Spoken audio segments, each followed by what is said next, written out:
This episode of Remake Rewind is brought to you by Audible. Double D, what do you know about Audible? I know Audible gives you free books. Shut up. Alex, what do you know about Audible? It's Audible books. Free book. Free books. Oh, man, this was your moment to shine. I dropped the ball. I wasn't prepared.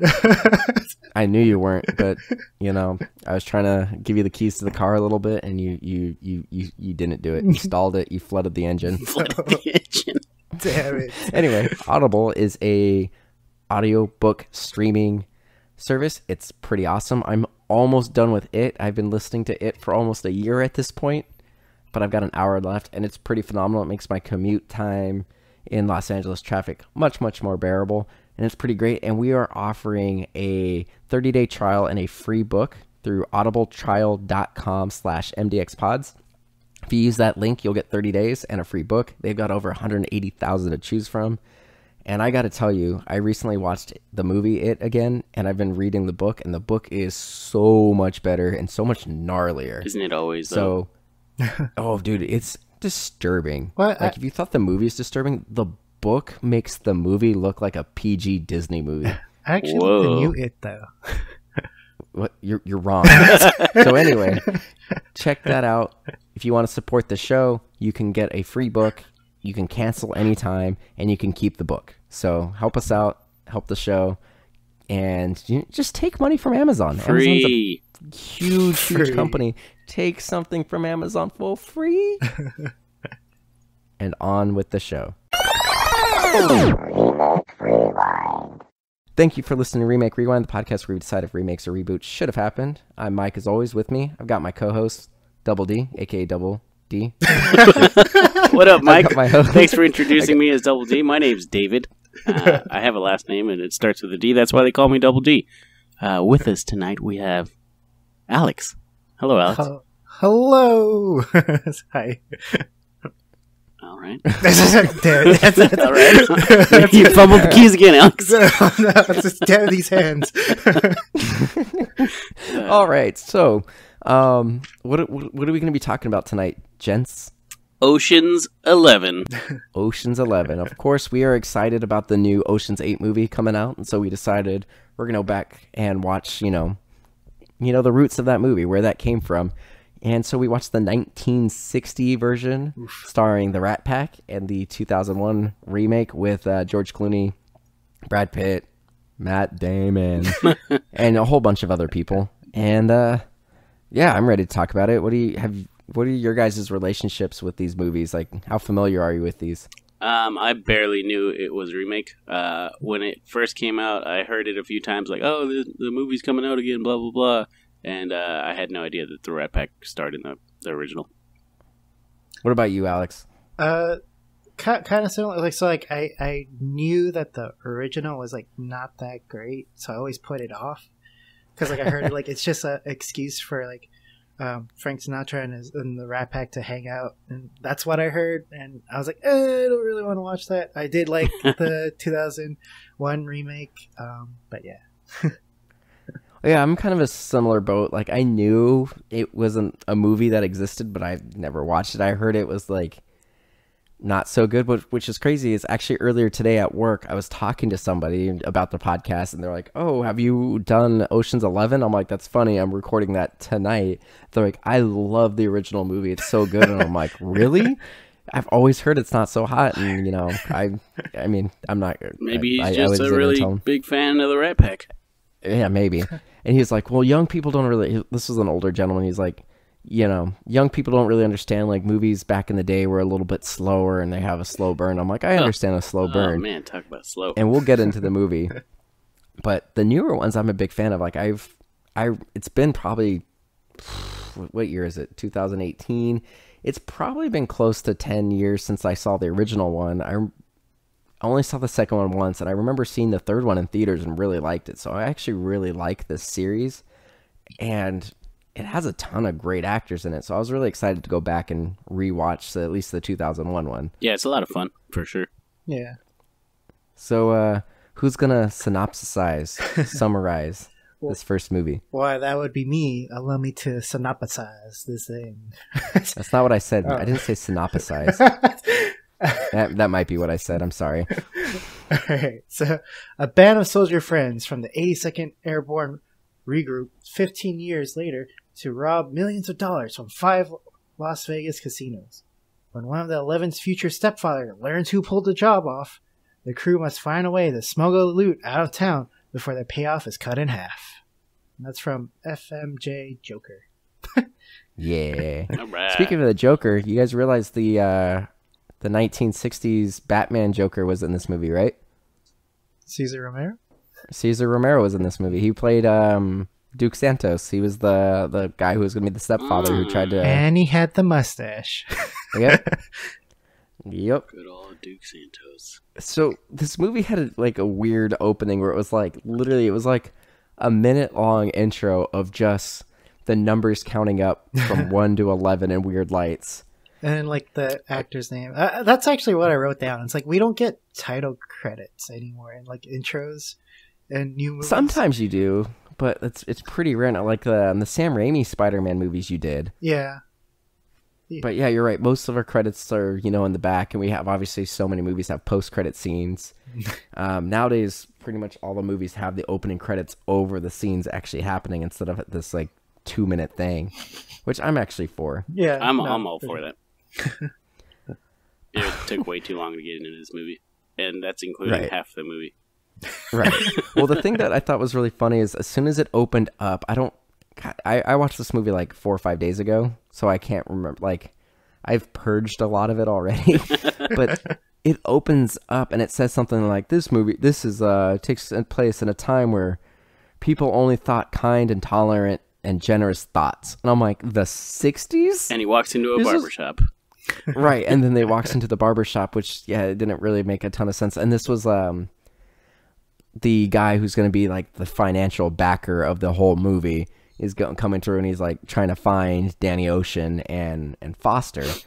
And I was just immediately taken out. I'm like, this is 8 years before the heyday of the civil rights movement, and you're gonna say people only thought tolerant and generous thoughts? I'm sorry, we're not even there today. Oh man, I'm pretty sure we've regressed. Yes, we definitely have. So I kind of was like, that's ridiculous to say that. But are there any highlights of this movie for you guys? The singing. The singing. I like the singing. It was good singing. I did Sammy Davis Jr. Yo 11, and then the lyrics changed at the end of the movie. I don't know if you guys caught that. They What really? did he say? Yeah, so the beginning is talking about good stuff, and then at the end, we'll talk about the movie, the plot kind of bit, but at the end the lines changed to something along the lines like "Our dreams died" or something that. So the song was a positive song, and then at the end it was kind of a darker change. Show me a man without a dream, I'll show you a dead man. Yep, that's right. Double D, you got it. This might be the smartest thing you've said on this podcast. Nope, it's definitely not. It's pretty damn close. They're all pretty same level there. So, kind of going back to what I said about that person I just talked to, and he said this movie's a little bit of a slow burn, and I kind of scoffed at him. I'm like, slow burn? This movie was 2 hours and 7 minutes, and over an hour before it even got to them talking about the heist. Yeah. Oh my god, dude! It took an hour for them to get all together. Well, and the thing is, they didn't even introduce every character. No, they just said their names eventually. So basically, the way it worked was they had this guy named Acebos, who is the finance guy who's back in the whole thing, and he's throughout the first hour of the movie, he keeps playing phone tag with Danny Ocean and Foster. So of course, Danny Ocean was played by Frank Sinatra, the great Frank Sinatra, and then you had Foster was played by why can't I think of his name right now? I got it right here. Jimmy Foster. That's the third. Jimmy Foster by Peter Lawford, who is the only non-American Rat Pack person, and he's actually British. And the whole movie, they're trying to get a hold of him because he thinks that they're gonna flake on the job. But then it one by one, it goes to they go to Sammy Davis Jr. who plays Josh Howard, and then they go to Richard Conte, who plays Anthony Bergdorf, and then they go to a couple other people, and it's like literally this is how it plays out like 4 or 5 times. It's like, hey, we're gonna do a job. No, I can't do the job for this reason. Well, you should do the job for this reason. Okay, I'll do the job. And then it goes to another thing, and then another. But they only do that for like 3 or 4 people, but it takes like an hour, and then all of a sudden they're at this like party, and they're going to like, hey, explain what the job is, and then all of a sudden there's like 5 or 6 people that we've never seen before. And it's like, they call it Ocean's 11, but realistically, like, you don't know who half these goddamn people are. Yeah, I think you texted us that you had a hard time tracking who they were too. Well, there was a couple, even like the main stars. So you've got Dean Martin plays Sam Harmon, and then you had Richard Conte playing Anthony Bergdorf, and then even Jamie Foster, played by Peter Lawford. They all were, 40-something brunette men, white men, with the same hairstyle. All wearing suits. All wearing suits, gray suits. So it was really confusing, like, who they were initially. Like, it took me seriously. Like, I had to constantly write down the character every time I took a note to try to remember who they were. And I was constantly on IMDb while watching this movie, being like, looking at the picture and looking at the person on the screen. Does this match up? Like, yes. Which is who? And then there was a scene that had Dean Martin and Peter Lawford, and I was like, which one's which? Jesus Christ. It was really hard for me, and Double D called me a racist. Yeah, I had no problem differentiating at all. I did. But I did watch a an huge HD. problem with it. No, see, like... So did I. Well, then you're just racist. I feel like it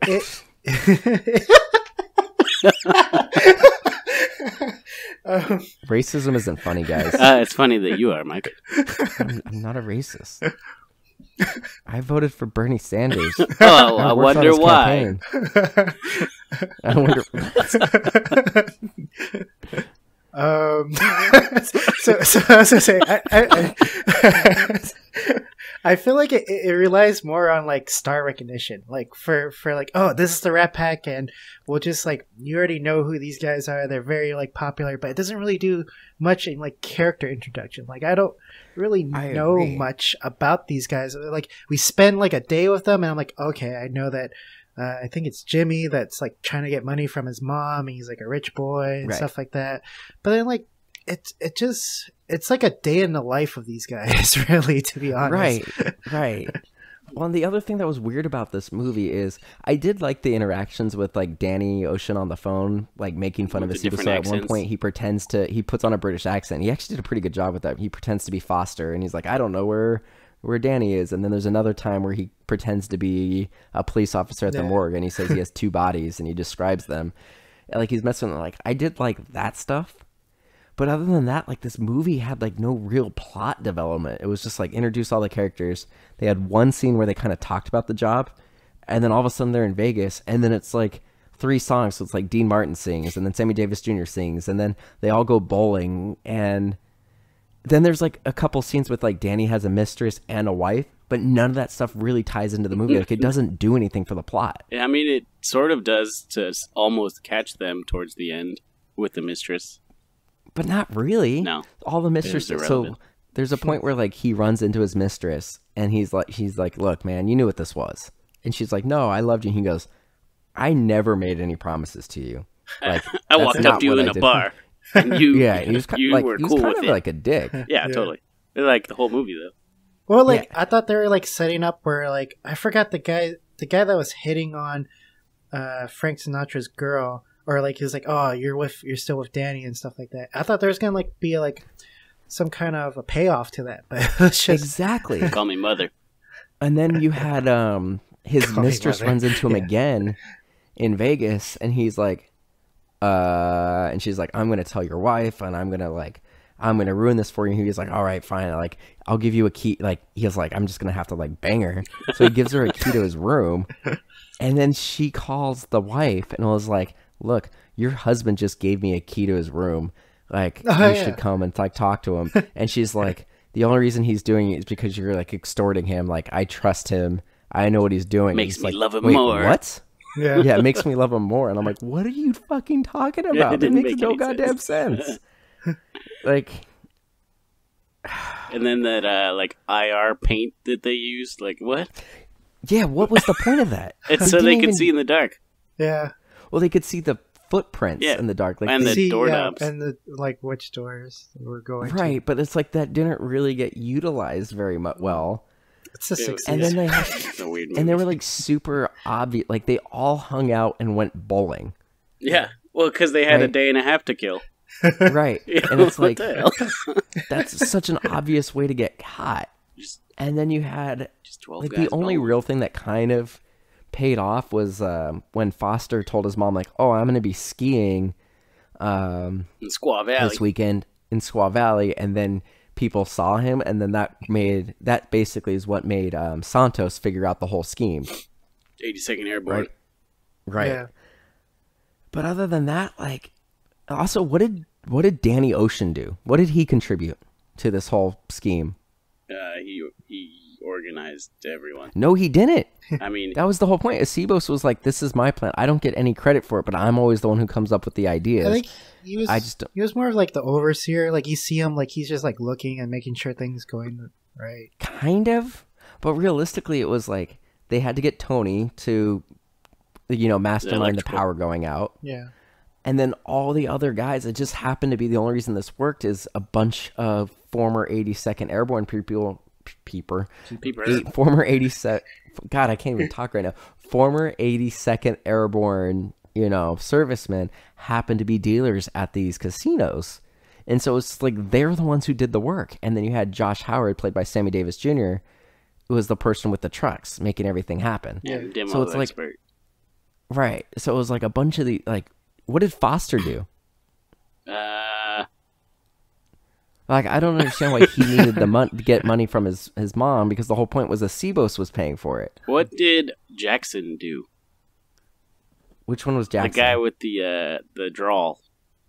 Oh yeah, what did that cowboy guy? What did he do? He was just on the payphone. That was it. Yeah, he did nothing. Yeah. That's my point. They got all these people and they didn't do anything. And they were so adamant that he shows up. They're like, "Oh, Jackson's not here. He's not here." And he shows up as a cop. Yeah. He shows up with a cast and he takes Mr. it off. Ace Balls.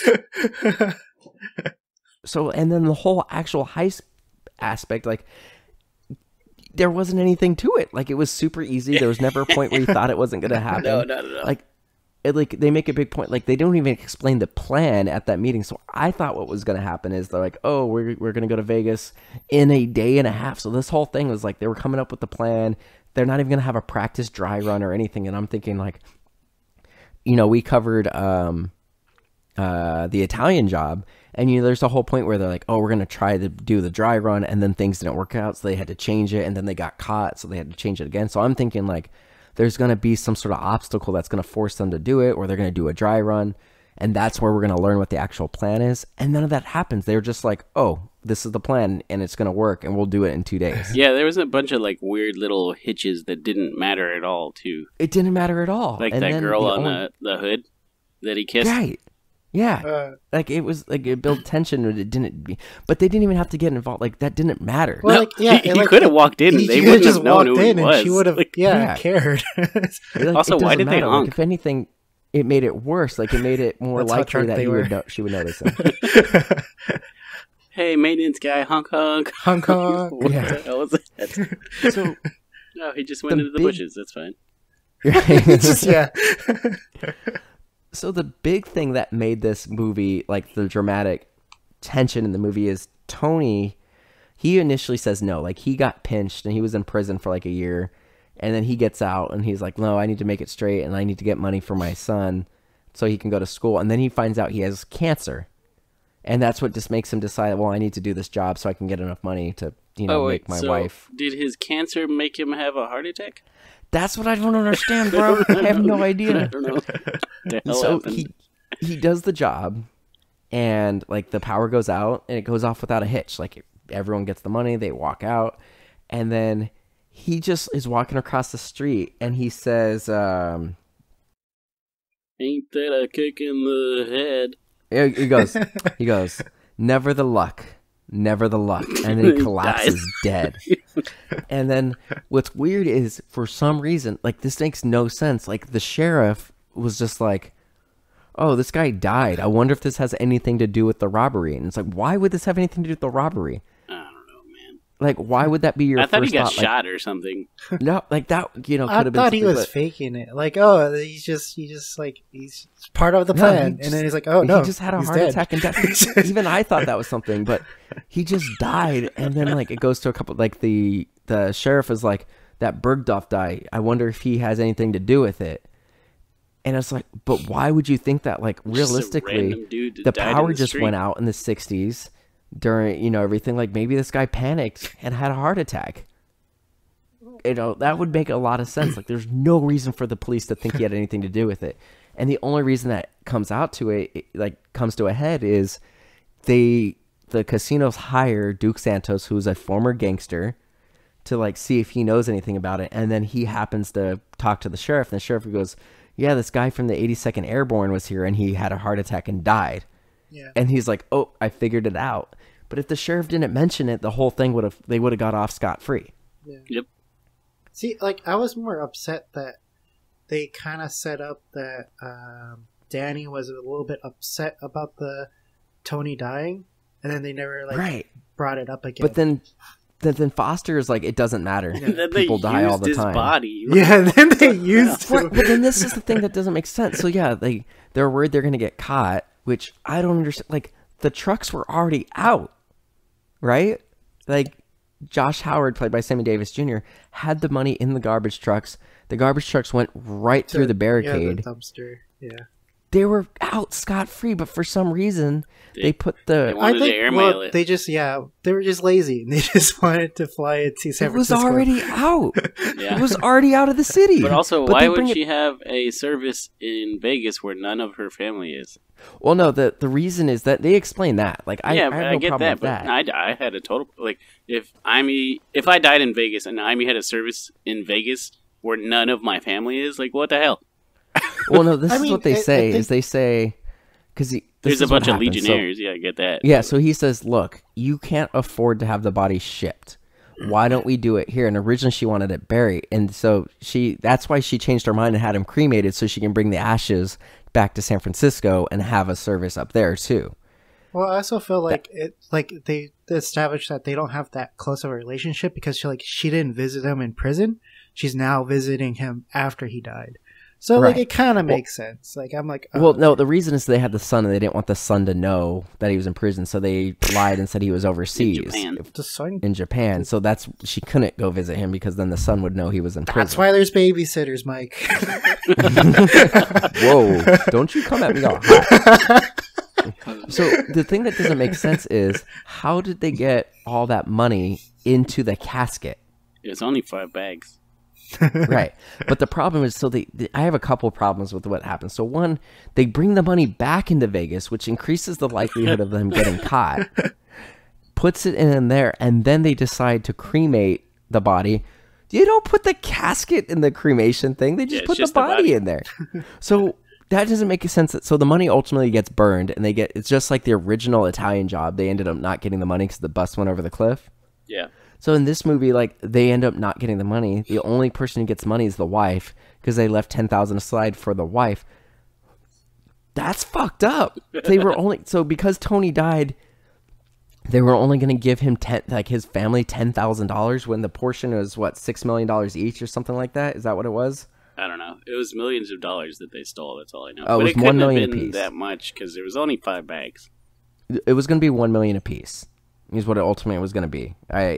They were discussing. It said $1 million apiece. And she only gets $10,000. He was going to get $1 million, but because he died, he's only getting $10,000. But his role was the most important role in the entire heist.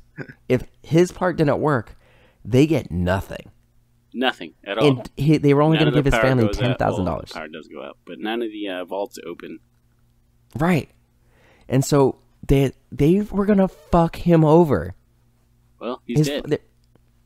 But the whole reason he did it was for his son. I mean, and they were going to give the son 10,000. See, more what I took away is that they only gave her 10,000. It's like how I understood that seems that 10,000 wasn't like just that. It was just to and to make sure that she does have money to send her husband back home. That's why everyone's like, oh, that's good thinking.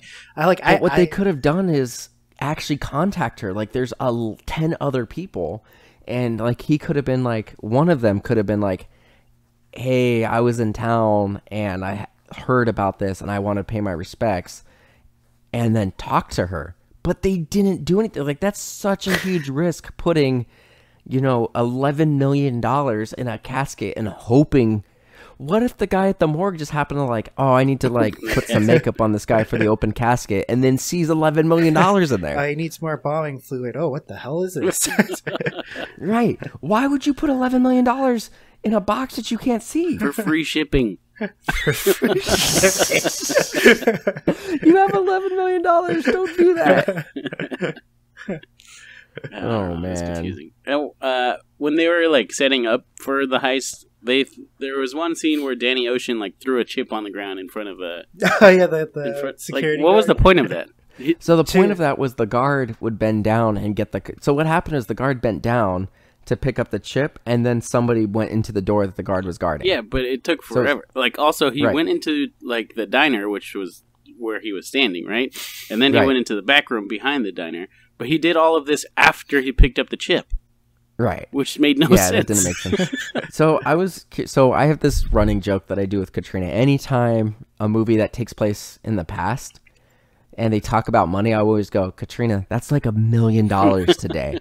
So sometimes it'll be like, it doesn't matter what it is. Like, it'll say like, let's say we're watching a movie that takes place in the 60s, and they're like, oh, $5, sir. I'm like, honey, that's $1 million now. And so I was watching this, and she happened to walk by in that scene, and she goes, I'm like, oh, he just dropped a $25 chip. I'm like, that's like $1 billion nowadays, Katrina. And she's like, shut up. So then I like decided to look it up. That $25 chip in 1960 is equivalent to $202.71 in 2016. I couldn't find 2018, but it's probably pretty close. Well, as a side note, I found $2 on the ground in Whole Foods yesterday. I'm gonna buy lotto. Good for you, man. Thanks. That's a come up. It really was. In San Francisco, that's going to make a huge difference in your day to day. All right, now let's calculate that in 1960s.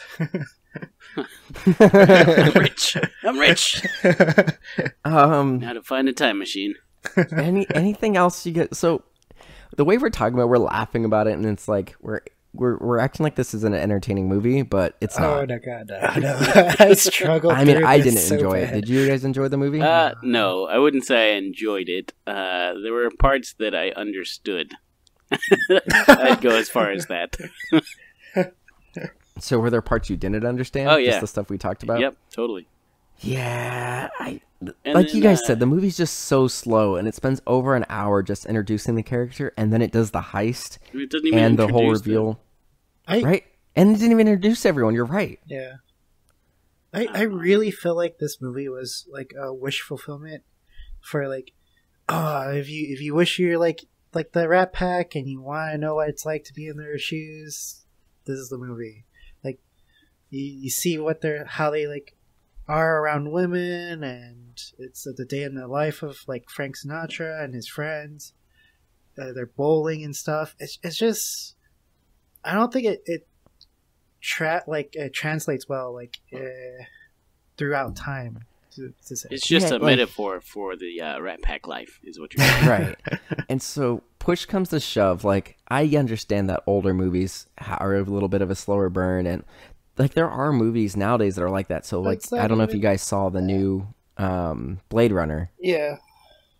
Like, that movie's kind of slow, but there's enough stuff going on. There's a lot of really cool details, and there's like a whole noir aspect of it that it's like it keeps you engaged in the movie. This was not interesting, and so like you can have a long movie that's slow that keeps you engaged. Like Braveheart is kind of a slow movie, but it is an amazing movie. It is. Like, this movie just didn't have anything for me. Like, I was bored. Like, honestly, the last half was like way more enjoyable than the first half. Like, if they shorten it down, truncate it to like an hour and 30 minutes, it would have been a good movie, like a decent movie. Agree. Yeah. I 100% agree that like they could have easily edited out 25% of this movie. And after the heist, that whole like Duke Santos thing, that was only 20 minutes of movie. Yeah. And that was the most interesting part of the movie. Yep. Yeah. I'm done with this movie. So should we move on to the next one? Yes, I think we should. All right. Hey, Mike, do you know about Audible? I do. I have Audible. Good. I'm glad. So do I. I was listening to it. I'm almost done. Our listeners should have Audible. I don't have Yes, Audible. they should. Mike, what?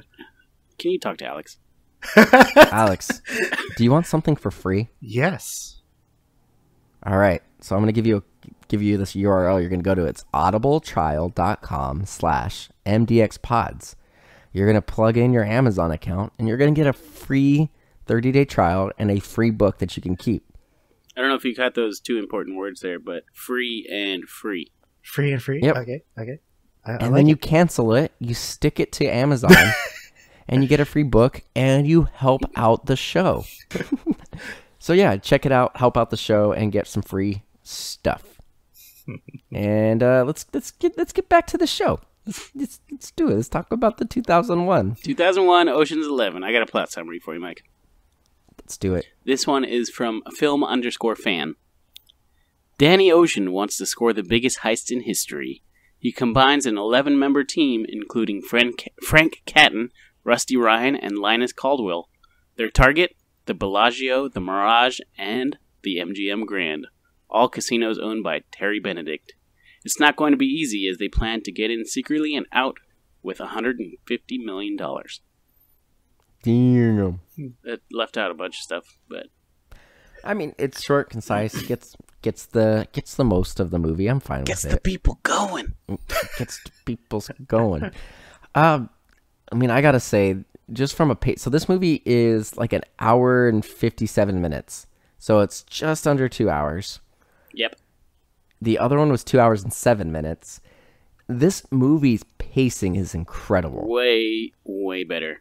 Like, all the major characters are introduced in the first 20 minutes.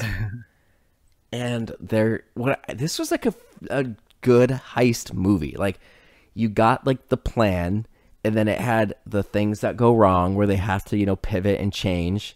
And then it had like a plot within a plot like this. Like, there's a point in the movie where they're like, George Clooney, Danny Ocean, you're out of the gang. But it turns out he really wasn't out of the gang. They just did that.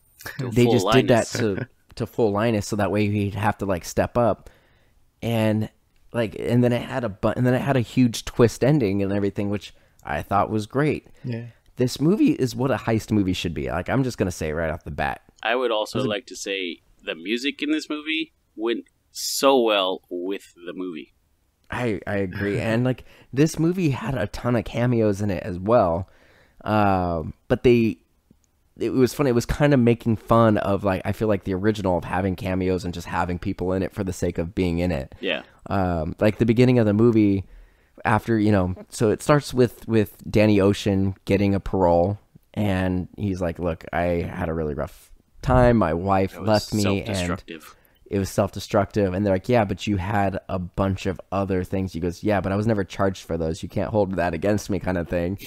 And so he gets the parole, and then he immediately puts together a gang to go do this big heist. And this one's crazy because there's every single character was introduced, and every single character had a role in the heist. And I know all the names. The original one, like, I was constantly going back and like, what's this character's name? And we only met half the crew. In this one, we got everybody. I can remember all their names. What it does better is remember Bernie Mac's two names. Yeah, true. Frank and Ramon. Yeah. So that just speaks volumes to having each character is drastically different.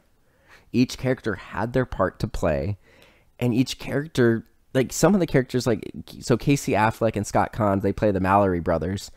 They show up in the heist, like they have multiple roles. So in this, like.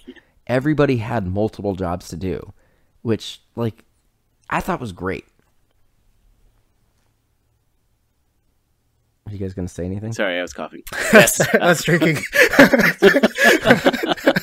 No, I thought the fact that Casey Affleck and what's his name?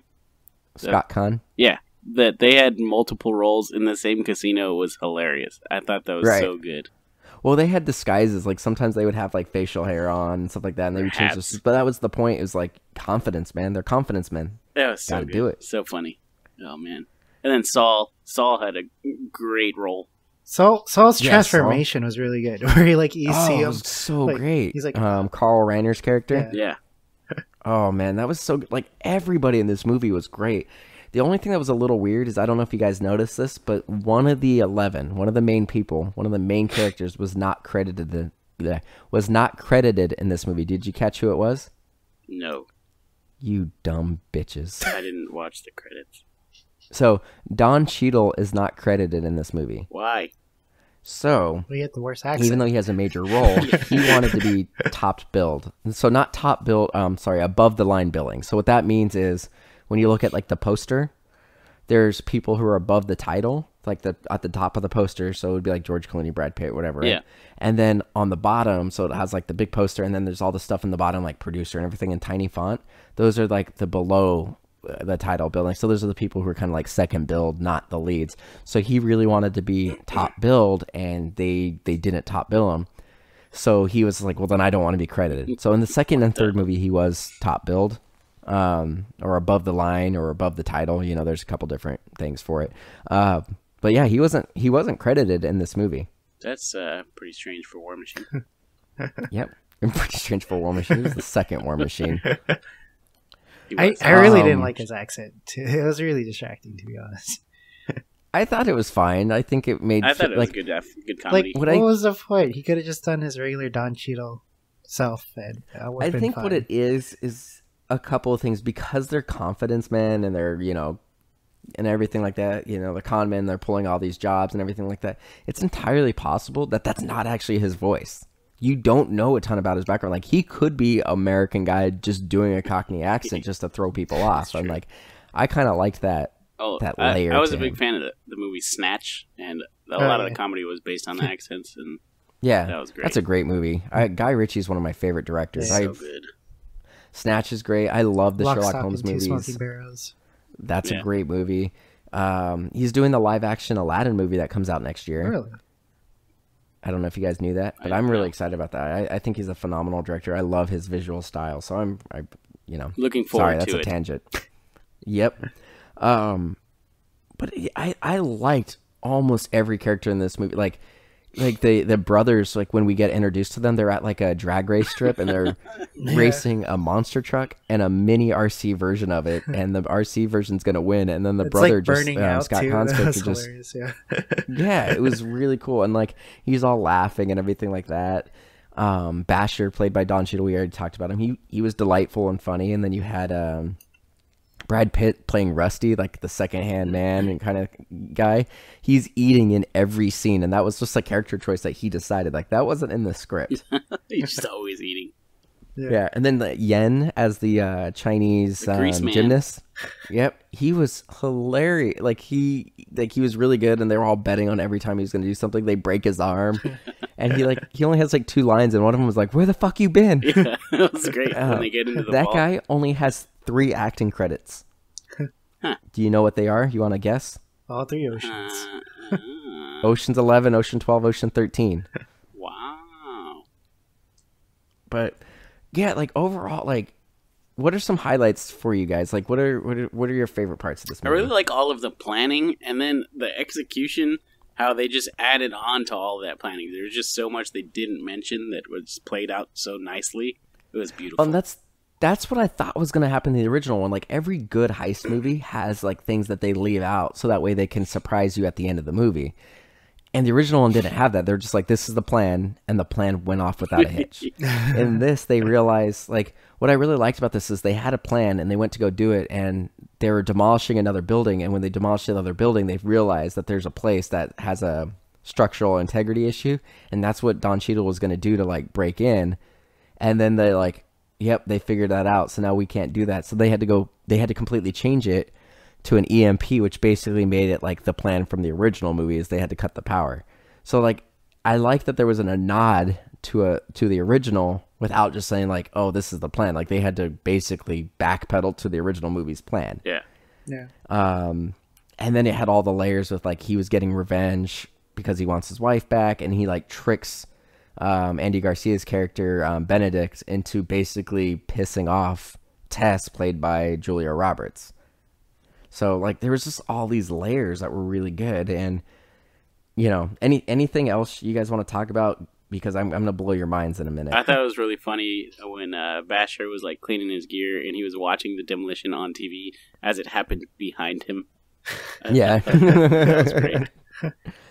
I also really liked when they go to the to steal like the EMP machine. They keep calling it a pinch. Yeah. And they go, and Ocean goes to line. He's just like, stay in the van. And then the two brothers are like, I'm not touching you. I'm not touching you. So he gets pissed, and he like walks into the building right as they're walking out. And they're like, where the fuck is Linus? And then all of a sudden you see him running around, and then you see cops, and he like breaks the window, and then he jumps off the balcony onto the van, and they have the doors open. And they're like, where did he go? And he climbs down the front of the car. And then that causes them to break Yen's hand. Yeah. And that causes problems. Like there's a couple points where like his cast gets stuck in things. And you think, oh man, they're going to blow his arm off because like he got stuck in the door and they were about to blow up the door. But then they didn't put batteries in the remote. So like they had all these little things where the entire plan almost got shot to shit. But it worked out. Like there was a lot of dramatic tension in this movie. Comedic dramatic tension. It's very stylized, which I thought was like so like there's like a lot of handheld shots in this movie, which is like very like Steven Soderbergh style, which is I find funny because like in the original it's all wide shots. It's like it's filmed like a play where you see like the actors are like staged, and like you sit here, and we'll have a background actor there, and this is where the camera's gonna sit. Where this one's like it's very like handheld, it's close, it's like so different. It really is. It's interesting to see the difference between the two. Oh, I agree. One thing I did have an issue with is why, or like, Julia Roberts flipped so quickly to get back with George Clooney. Well, I mean, you can tell that she was into him still. Like, she was hurt because she didn't know he was a thief. But even that first scene, she was, like, really uncomfortable. And then, the part where George Clooney plants the phone on her so that way they can actually have Rusty call. Yeah, I get it. But... yeah, and she, like, looked like she was going to kiss him, and she was disappointed that he didn't kiss her. So that makes sense. Like, I get that. I was willing to buy that. So I'm gonna blow your guys' mind. All right, let me prepare my mind. All right. Basically, okay. The whole thing with the heist was they had to get down the elevator, and then they had to do this, and then they got the product and out, and then what they did is the only way that they were going to be able to get the product out was they call Benedict, and they say, hey, we got your money, you're going to help us get it out. And he's, why would I do that? And he goes, because we're only going to take half. If you help us get it out, no one's going to know that, you can privately, say, hey, you lost half your money, or you can publicly lose all of it because we'll just blow it up. So they have SWAT go down there and carry it out and everything. So you think everything's good, right? Well, it turns out that they swapped the money with flyers for prostitutes, right? Yep. Yeah. So that's the stuff that they brought out and then blew up in the van.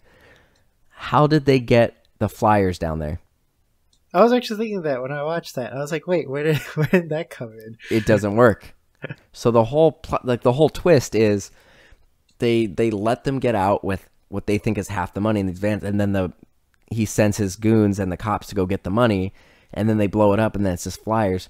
But that stuff would have been down there already. How did that happen? Because they let them walk out with the bags, presumably before the SWAT got there. So it's not like the guys who dressed up as SWAT people, because it ended up being the rest of the crew. So everybody else went down in SWAT uniforms and then actually carried the money out.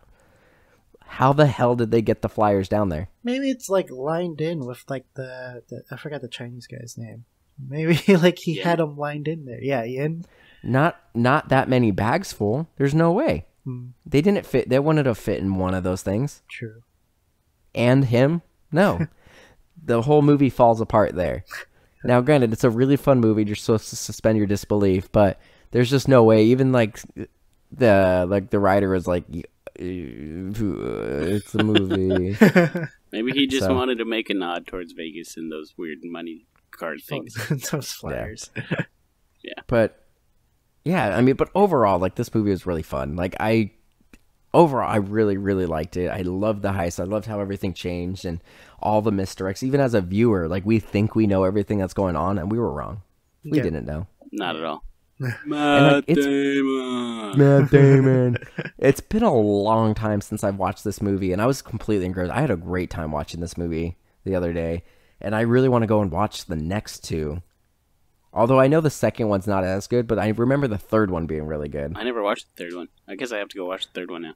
Yeah, I heard that. I remember I saw the third one in theaters, and I remember really liking it. I only saw the second one once, and the second one's weird because, like, the whole I don't want to ruin it for everybody, but like the thing that makes that movie weird is Tess plays a larger role in it, and in that world, Julia Roberts is an actual person, and so is Bruce Willis. So Bruce Willis is in the movie as himself.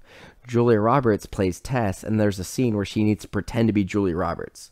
So in this movie, there is Julia Roberts and Bruce Willis, but not a George Clooney, a Matt Damon, and a Brad Pitt. That's strange. So, yeah, it's a little weird. What's funny is, like, it's actually the director's favorite movie. He says, like, he likes Ocean 12. That's his favorite one. And, like, that heist is, like, the whole movie ultimately doesn't make any sense. Like, I don't want to spoil it. I mean, I'll spoil it. The movie's hella old. Or are you going to watch it, Double D? Wait, the third one? The second one. I've seen the second one. Have you seen this? You said so the whole time, like, they're going after, like, an egg, I think it is, and they had the egg the entire time, so they fake a heist. Yeah. Like, it's fucking dumb.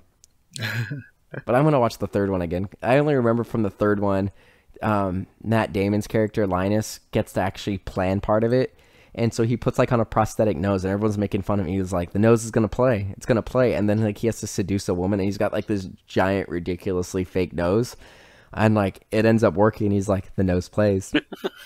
That's the only thing I remember from that movie. Matt Damon. Anything else you guys want to touch on this movie?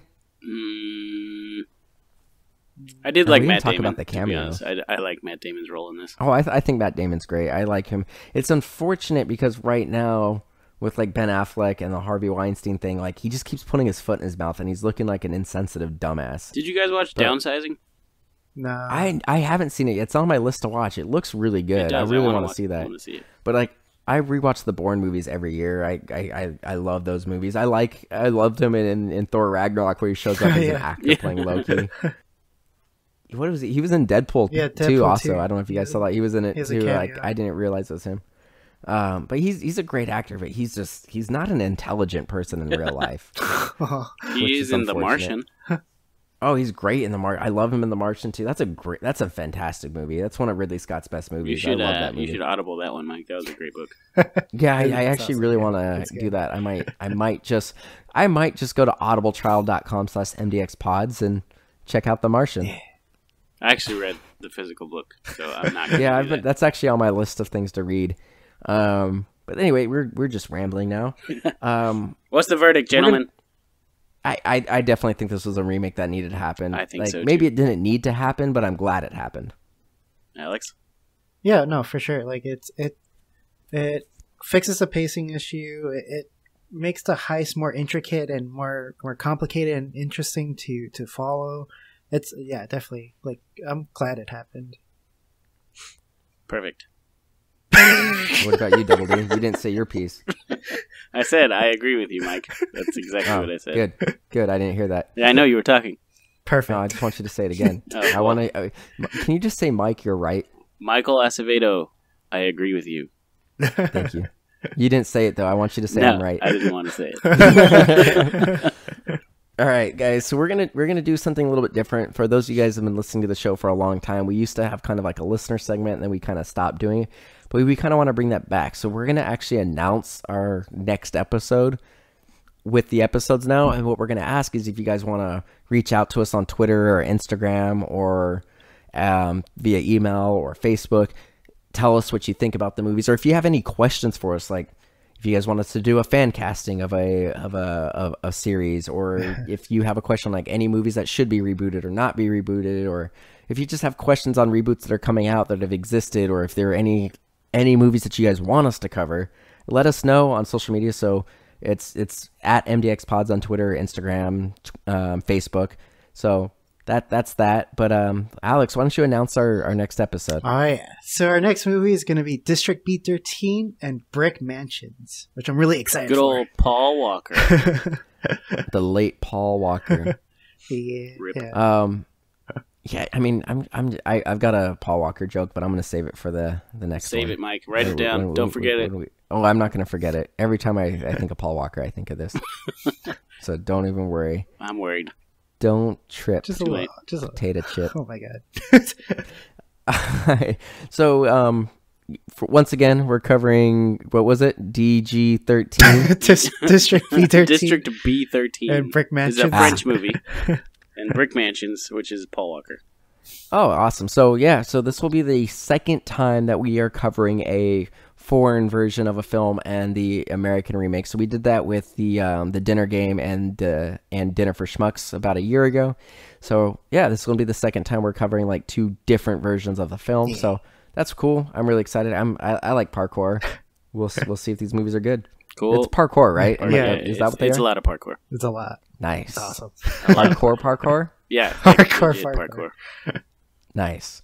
Cool. So thank you guys for listening. This was Remake Rewind. You guys can check out everything that's Remake Rewind and MDXpods related at MDXpods.com. Twitter, Instagram, Facebook, and Bureau. All of those are MDXpods. Also, check out our other podcast, Ruin My Childhood, that I do with my wife, Katrina, a.k.a. Katrina Ossity. And if you guys want to support the show, you can go to patreon.com/MDXpods and chip in $1 or $2. And I don't know if did I tell you guys we got another patron on Patreon? Yep. So Jesus Rodriguez just joined our executive producer tier. He donated $15 a month. So for those of you guys don't know, we offer we have a couple different tiers on Patreon, and $15 is our top tier. You guys, he's actually going to be permanently displayed on our website as an executive producer. He's going to get a free autographed Blu-ray, and he's going to get some artwork sent his way. So thank you, Jesus, for supporting the show. We really, really appreciate it. That goes a long way to, paying for us to actually watch these movies, renting them, paying for our website, paying for our equipment, stuff like that. So it's a big deal, and we really, really do appreciate it. Thanks, Jesus. Thanks, man.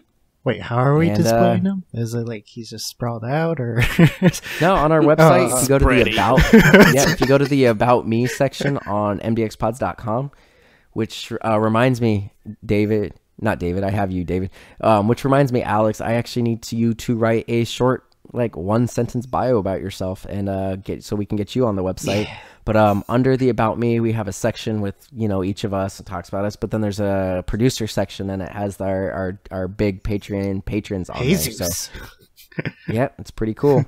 Jesus is going to be on our website forever. Yeah. Weird. But other than that, guys, thanks for listening. We really appreciate it.